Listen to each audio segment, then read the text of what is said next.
As the first land grant institution established under the 1862 Morrill Act, we acknowledge that the state of Kansas is, historically, home to many native nations, including the Kaw, Osage, and Pawnee, among others. Furthermore, Kansas is the current home to 4 federally recognized native nations: the Prairie Band Potawatomi, the Kickapoo Tribe of Kansas, the Iowa Tribe of Kansas and Nebraska, and the Sac and Fox Nation of Missouri in Kansas and Nebraska.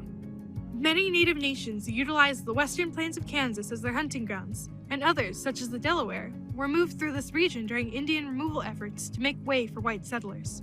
It's important to acknowledge this, since the land that serves as the foundation of this institution was, and still is, stolen land.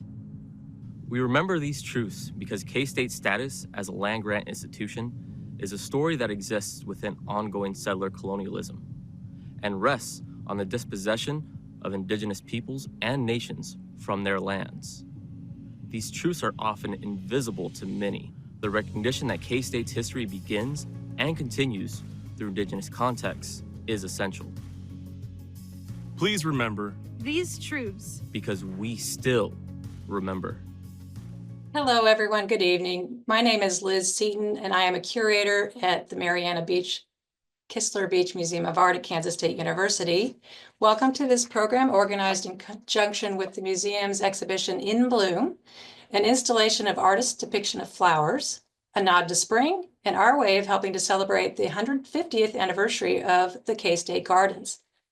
This conversation with Karsten Creightney, one of the artists represented in the exhibition, is part of our Let's Talk Art series of live stream discussions with artists, art historians, and other creative thinkers. The program will last about 30 to 40 minutes. It's being recorded and will be accessible on the museum's YouTube channel. If you'd like to pose a question or comment for the Q&A component of the talk, just please use the Q&A button at the bottom of your screen. And closed captioning is available for those who would like to use it. Click on CC at the bottom of your screen. So we're here with Karsten Creightney. Let me introduce him briefly. Creightney is an assistant professor of printmaking in the art department of the University of New Mexico. He is a native of Albuquerque, where the university sits. Karsten, if I may, received his bachelor's degree from Antioch College in Yellow Springs, Ohio. He completed the Tamaran Institute's professional printer training program in Albuquerque in 2001 and received his Master's of Fine Arts from the University of New Mexico in 2011.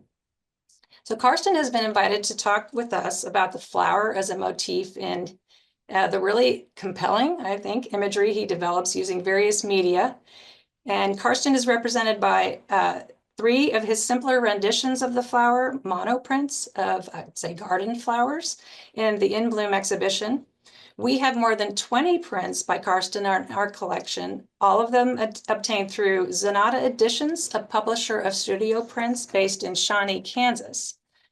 And we are the archive for Zanata Edition artworks, which means we have an impression of each print, editioned by owner Joe Zanata, working in collaboration with artists like Karsten, and we have a lot of process proofs as well.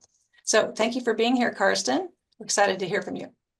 Thanks for having me, Liz, and thanks everybody for joining us today to talk a little bit about my work and how I use flowers. And just also want to just give a shout out, another shout out to Joe. Just been huge, hugely influential in my life and career. So thanks, Joe. In thinking about flowers, I put together a few slides, and I'll share my screen right now. I'll begin with the works that are in the show. This actually, Liz, is not a monoprint. This is a sort of a hand-colored linoleum block print. But the other 2 works, this one and this one, that are in the show are indeed monoprints. And that just means that there's only one made, essentially a painting made on plexiglass or and then printed, and so there's only one of them. In thinking about what I was going to say today. I kept thinking about, and I have thought about this quote by an artist, a German artist, an art theorist and critic named Hito Steyerl, um, because I think it um, illustrates what I am trying to get at in my work. It put words to something that's sort of been swirling around inside me. I think um, that that I didn't really have the words for. But she says that plants become potent remedies for a range of um, hold on. I need to move my little talking heads there because I can't read. Um, Plants become potent remedies for a range of today's social and psychological ailments, such as alleviating social media addiction to resisting the culture of overworking. This is a positive look at our future, despite the impending climate crisis and its worsening impact on society. I imagine a time when plants, in my case, flowers, take on political characteristics or abilities that are able to heal the present. It is definitely a vision of nature that is more optimistic than the present allows. And there's this other quote from her that says, "The future starts anew at any moment. This moment is always in the present. This moment is always now." And I just think those are get at, I think, what the flower sort of symbolizes for me. It's a way of meditating on hope, possibility, um, and it's a way of seeing the present and the future in an optimistic way for me.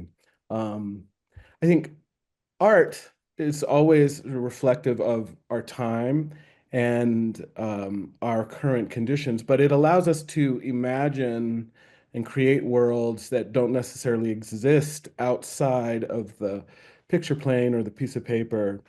And for me, the flowers just become a way of a structure from which I build my work around. And they're always there. um, this is a this is a self-portrait of sorts, but it's kind of more of a portrait of an emotional state of being rather than like me. It doesn't look like me, but it's about like taking risks. Um, the road I think is a metaphor that I come back to constantly because it it's about movement. It's about connecting where we've been to where we're going. Um, and this figure is sort of on the side of the road, casting the die, hoping for a good outcome. And I think that's how I see myself, or that's how I feel oftentimes. There's another piece. Again, flowers are present. The figure is there. Again, it's sort of a portrait of an emotional state. It's called February Flower. And for me, I think it's about, finding warmth in a cold time.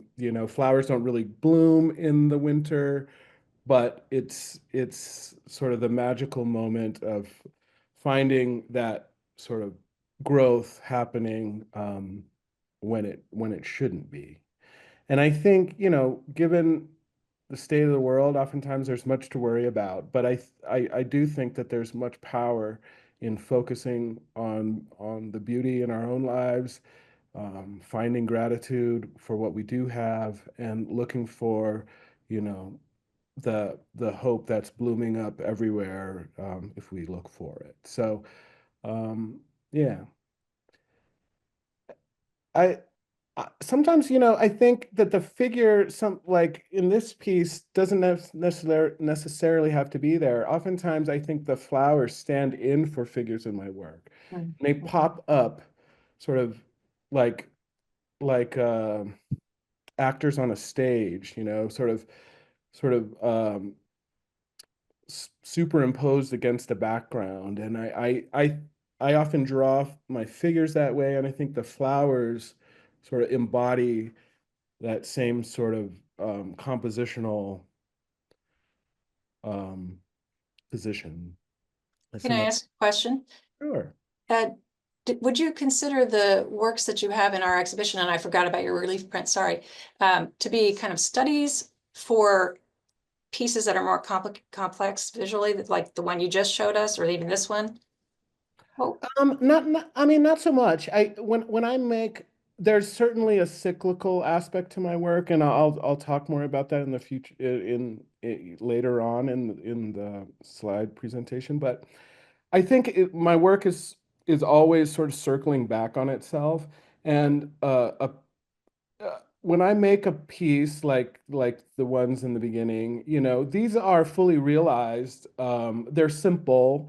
Um, there's not as much sort of maybe going on as some of this other work that you might see, but I made those, and I think of them as finished pieces, not necessarily as studies. But the awesome part about making multiples is that or working as a printmaker, for me, it's rather than having just one painting, I have lots of sheets of paper. And this is a piece I call Love Flower. Um, and it's a print. It's a two-color lithograph. And I made it. It's fully realized. But the cool thing about printmaking is that I can print um, lots of impressions. And in making this edition, I printed in doing color child proofing rather than print on newsprint, which printmakers often do as they are figuring out the ink and trying different colors and whatnot. I always printed on um, other papers that were more archival, like thin Asian papers, because I can use them for collage. And so I could then use these prints that I make in the process of making this fully realized print. I could make more pieces. So this is these love flower pieces, which began with this background that I printed here, but then um, I worked them over with various media. And I think this really emblematic of my nature as an artist. I just I love materials, I love experimentation, and I love seeing what happens. For me, there's a real surprise, or there's a real joy in surprise. Um, Printmaking can be a little methodical. You have to plan things out. And I think I'm always looking for opportunities to bring the sort of excitement of painting back into the work. And so these mixed media ways of working on the paper after I've printed it became really fruitful for me. And so I made this piece, these love flower pieces that I put together sort of as a combo piece for the slide. They're with various different media, silkscreen, ink, drawing, and you could just see the varied possibilities there. And you know, in some instances, the flowers almost obliterated, sort of disappearing into the background. In other cases, it's sort of prominent. And I love playing with the image that way. So I get to make my image, and then I get to have fun afterwards, and the process keeps going. Um, this is another example of the way I work. I mean, this is a more abstract piece, but the floral imagery is there. And I experiment with this push-pull thing that I talked about in the last slide, with this disappearing, sort of emerging out of the darkness kind of vibe. This is a lithograph that I did. It's part of a suite of 9 prints called Burial.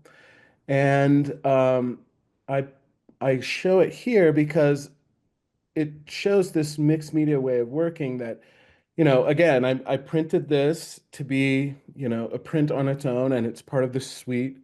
But again, I printed lots of Japanese paper impressions so that I could tear them up and collage them onto other pieces of paper. And I made this print, which I think is called Man by the Roadside. And uh, I included it because it's a theme that I just keep coming back to over and over again. Not only the flowers, but this idea of the road, and a snapshot of a person sort of by the road, is an image that is just, it's ubiquitous in my work. It just keeps coming back over and over again in different ways, and I think it is it really captures, maybe growing up in New Mexico. There's lots of open space, and spend a lot of time driving and thinking, and it's sort of maybe a reflection on all that. But I think more than anything, it captures this moment of possibility, and I think there's also, for me, there's something really, I think, honest about reflecting the world that I see, which is a natural world and a man-made world. You have this road cutting through the landscape, which, I think is the kind of the way I experience the world. I'm a landscape painter, and I often depict the land, but I also try to be honest about the world that I see, and which is not this sort of pristine natural world, devoid of people, but a world in which nature and civilization are sort of coexisting. Interesting. Yeah. A more sort of roadside pictures, which is another example. Um, and you'll see this same sort of two flower setup. I use collage in my work, and so, um, I use the same collage elements over and over again sometimes when I really like them. So this, I think it was a gazania flower, image that I used. I just kept using it in all these different scenarios and all these different ways. These are both, sort of New Mexico landscapes. And again, it's sort of this idea of something sort of juicy and colorful sort of springing forth in this sort of arid landscape, sort of defying the odds. Can I ask another question? Sure. So when you're rendering a flower, making a choice about which flower to depict, where are you studying them? Are you studying them at, this is another study question, I guess. Are you studying them in your studio, like bringing them in, or are you stopping along the side of the road and doing, en plein air kind of renderings, or how do you do that? All of the above. I mean, so I'm a collage artist. I'm constantly looking for, old books and cutting them up and tearing them up. Flowers are subject matter that's everywhere, and so I'm really lucky in that way, that, like, whether it's printed matter that already exists, there's tons of it. Um, but I also, take pictures and set up sort of, the composition. Oftentimes I'll set that up by taking a picture, that then I sort of will refer back to. But I'm by no means like a realistic painter. I think, it's always sort of very exaggerated and very invented. Um, and I also print a lot of the stuff that I collage as well. So, whether it's drawn, like here you see some of the paper that will wind up as collage material, and, underneath, you see this lithograph that I did, which is a study that I did from life. Like, that's just a vase of flowers that I just sat down and drew like a still life. But then it will wind up later on having this second life in a painting that is really separated from how it began. Um, and I'm constantly layering. I mean, that's the really fun part of, and the surprise that I'm looking for, is I may start with a still life and draw it from life, and it's very sort of straightforward. But the fun begins then when I print something else on top of it, and there's something unexpected that happens, and that's really fun for me. Um, I thought I'd show a little bit of my process. Um, this is a lithoplate, but I have a real mixed media approach to printmaking as well. So I used silkscreen to screen print gum, which works as a resist on the lithoplate. And then um, I I covered it with black ink, which only attached to the plate in the areas that were left open. And then I printed that on a woodblock print. So it's like I use screen print, lithography, and woodblock all to create something like this, which then goes into a print that I might paint on or draw on. And so there's this way of working where it's just, I'm constantly making stuff, and there's no trash ever, because it could always just be a piece of something else down the line. So I think, it's like so many printmakers, I'm have a hoarder tendencies, but that's okay. Uh, More examples of how that sort of process happens. This is a close-up of the gum as it's screen printed onto the plate. And then here is me applying touche to the plate that will create the black. And as it dries, it creates these wonderful reticulation patterns. And that's what the plate looked like after I was done processing it. So you get, and I got this sort of like positive negative effect. And this is a example of like the paper that I have in my studio that's sort of always being built up with layer upon layer. You have some wood block, and I think in this case, I was just inking up this old piece of wood that had varnish chipping off of it. So there was nothing even carved on the wood. I just loved the texture of it. So I printed that. And then there's the silver there is, I think, screen print on top of that. And then I printed that lithographic plate that I just showed you.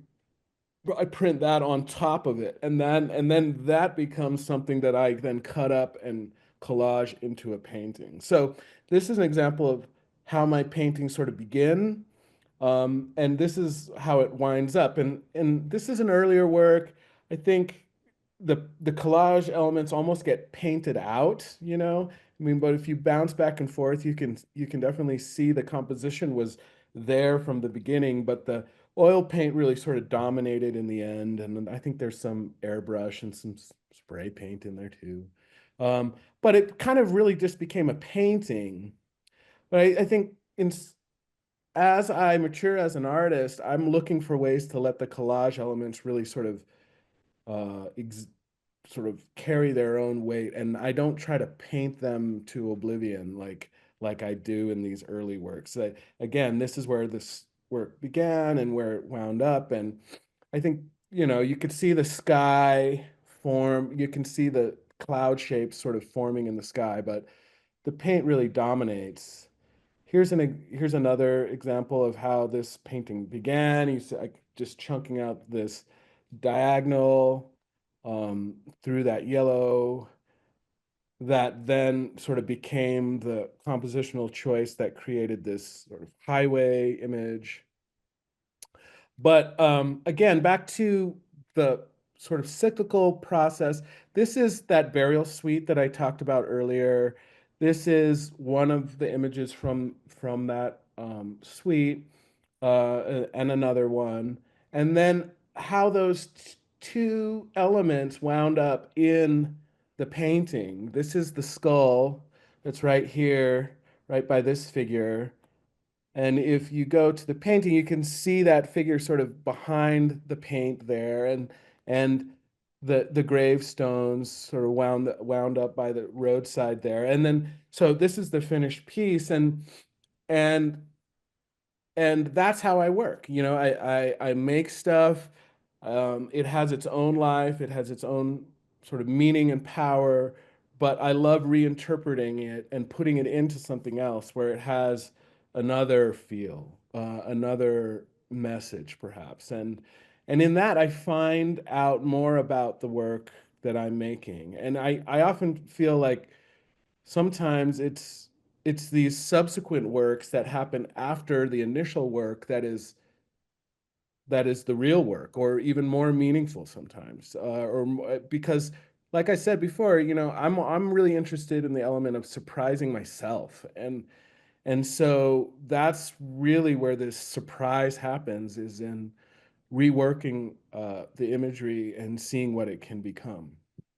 So this is another image. This piece is called Crossroads, and you may sense a theme here. The road, the figures by the road, the flowers popping up sort of as figures populating the landscape themselves. And again, this same image, again, I'm using another figure this time. And this one, um, you can see them, they're really painted in, but this is that gravedigger guy. Both of these are that gravedigger figure that I collaged in there, and this figure right here, and and they're up in this top quadrant here. So Can I ask a question about burial? Because it seems to be, and the grave digging figure, that seems to be a heavier work, still incorporates the flowers. But mhm. can you talk more about this series, which we have in our collection? Oh yeah. So this is a sort of a very sad remembrance. I did this for my uncle. I had an uncle who passed away under some really tragic circumstances, and because of the circumstances, there was lots of autopsies, and it turned out he couldn't be buried for a very long time, um, because there was legal things at play. And so this was my burial sequence for him. And it's 9 prints. They all have a common horizon line. And the idea was that you could assemble and reassemble the story to make a different story. This is just one example of how I arrange the images. I've also displayed it in a grid, a 3 by 3 grid. But that's the story behind this burial suite. And it was my way of burying my uncle when he couldn't be buried, and just sort of finding peace and and a way of honoring him and his life. Um, it just didn't make sense that he was sitting in some morgue somewhere for a year to me. So I had to do something for him. Strikes me, it's a black and white, no color this time. Yeah, it's very somber. And I took imagery from art history. This is a very famous picture of taken right after this end of the Civil War. These were Confederate soldiers that were dead on the. I think they were Confederate soldiers. I'm not quite sure, but they were. Anyway, it was the battlefield. People were left to just decompose on the battlefield, and it was the job of newly freed slaves to bury them. And so this is a famous picture. I forget the name of the photographer, but I felt that it was appropriate. These soldiers were finally getting buried, and I just wanted to do the same for my uncle. Um, but there's also happier images in there. There's a band, there's a picture of a band, and there's some more sort of philosophical images. There's a figure walking on the road again. It's this one to the right, if I can zoom in there, you can see this. Ah, sorry. You can see this figure here. Yeah, but Yeah, you're making me look at it even, differently than I have when I've seen it on view here.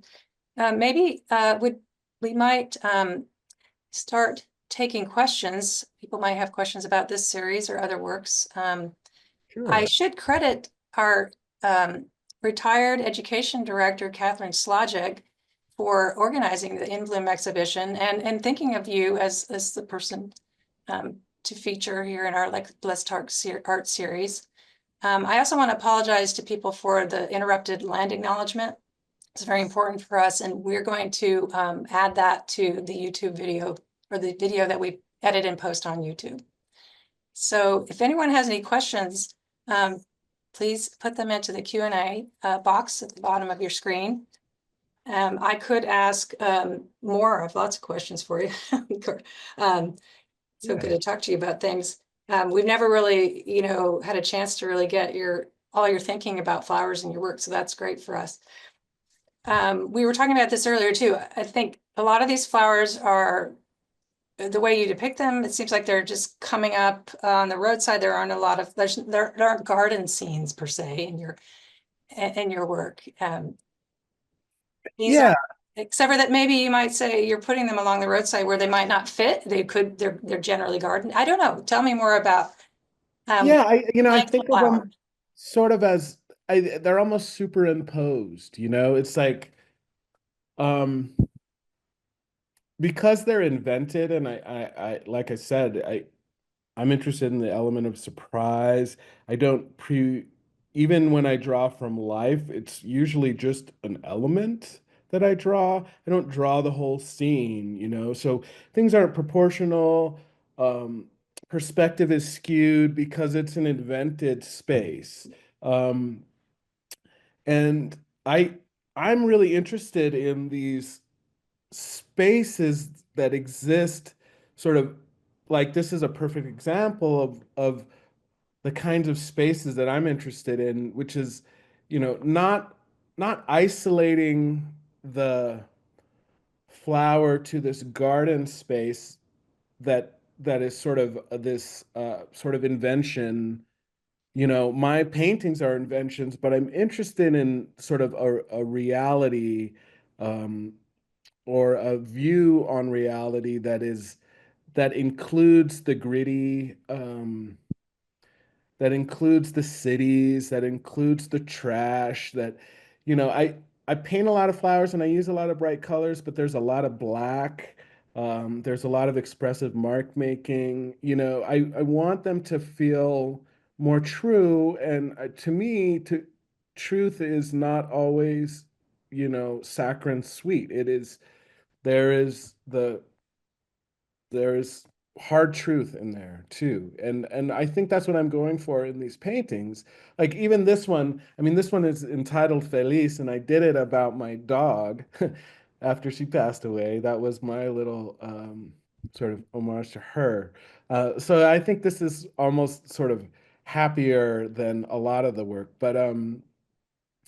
um but yeah, I think the use of black, I think, sort of contrasts the use of hot color. And it's just about finding a balance for me, both compositionally and thematically or content. Yeah. We have a question. Do you have a flower that you are drawn to? And if so, is there a significant reason or meaning behind that? Do you have a particular flower you're drawn to? I mean, it's not necessarily a particular one. I think flowers are so outrageous in terms of, I mean, you have this stock and then this explosion of form and color on top. It's just this awesome form, and nature uses it, right, to attract attention, right? It's all about the birds and the bees, and getting these pollinators to find you, but I'm attracted for that same reason. I think that there's this the form and the color are so beautiful. Um, I don't know. I'll have to think about that. I mean, the sunflower, I think growing up in New Mexico, the sunflower is a sort of a hardy flower that can grow on the side of the road. And so they they're they're a constant in my work, but I don't know that they're my favorite. Mhm. growing up, my dad is from Jamaica, and I think for him, flowers were this way of sort of bringing some of that sort of tropical sort of uh, sensibility to our home. You know, he would go out and buy flowers and put them on the table, and I think that was his way of bringing a little bit of the tropics into our home here in New Mexico. And I like, you know, really outrageous flowers like bird of paradise and that kind of stuff. But I also just love when there's some little weed with this tiny little purple flower on the side of the road, you know. So it's just a way of whether it's something big and outrageous or tiny and sort of innocuous on the side of the road. I love it, you know. That memory of your father, having your father bring flowers into the home that's a nice thought. So you've been thinking Yeah. about that or since childhood, the appeal of Yeah. flowers. Yeah, I mean, I don't know if perhaps that's, you know, where some of this sort of affinity started, but definitely there were flowers in my home. My mom is from Denmark. They have this tradition of flower arranging there that's almost like they do in Japan, where it's like, you know, very sort of evolved art form. And so both my parents really liked to to arrange flowers and use them as a way to make our home inviting and cozy. And so like this is an example of a bouquet, you know, that I think probably, you know, this could very well be like a rumination on my childhood, you know, but you know, I also work in an abstract way, and this is an example of an abstract piece, but if you look to the bottom there, there's still flowers, flower forms, whether it's sort of the cutout. And this is a good example of how the sort of cyclical nature. I think this has been, I cut that flower out, you know, to collage on something else, and then sort of the cutout of the flower becomes the thing that I collage on the next piece. Oh, that's This nice. is an example of a huge landscape, but you know, this same sort of um, collage approach. And you know, if you zoom into this, there's lots of, you know, plants and flowers in an image like this. So can I ask, you teach, and I Mhm. visited your studios and spent some time with your students, which was great a couple of years ago. Mhm. How does your teaching influence your work, or do you feel that are you introducing this idea of, I don't know, are your You students know, seeing your flowers and having or reacting to them in some way? Or what happens there? well, I definitely don't want to make little mini me's. I don't think that's the what teachers are supposed to do. So, but I do share my work with my students if they ask, if they're interested. Uh, that last big landscape is at the Albuquerque Museum, and sometimes, you know, students will come in and they'll just they'll see that at the Albuquerque Museum, and suddenly they're more interested in what I do, and they'll ask and me to show them my work. But as a teacher, I really try to meet my students where they're at. So whatever content they're interested in, you know, I want to be able to help them realize their vision. Um, and I think what I get from my students is I'm always surprised at how the range of interests that my students have, the just the different talents. You know, some people really have, you know, their ideas really fleshed out. Other uh, students are more like me, where they sort of find it in the process of making their work. Um, and I think a good teacher is able to really, without imposing their ideas of what is beautiful or what is good on their students. You know, there was this period in art history, you know, when abstract expressionism was king, and you know, students really got forced into working a certain way. I really don't try. I really am not a fan of that. You know, and a lot of my students are want to work figuratively. They want to learn to draw things so that they look real. And so I work with them on that. I teach observational drawing, and I think that's one of the best things you can do to learn how to draw, something, make it look real, is to, set yourself down a cup and draw it, and then draw it again. Does that include flowers for Sure, your? it may, but it's not like I'm like imposing, like Mhm. telling them what they should draw. No, I leave the content up to them. Mhm. Yeah. Well, it's 40 minutes into the program, and I don't see another question in the Q&A. So maybe we'll conclude here. And if you would like to continue to show us images, please do. They're beautiful. That's the last one. Okay. Well, thank you so much, Karsten.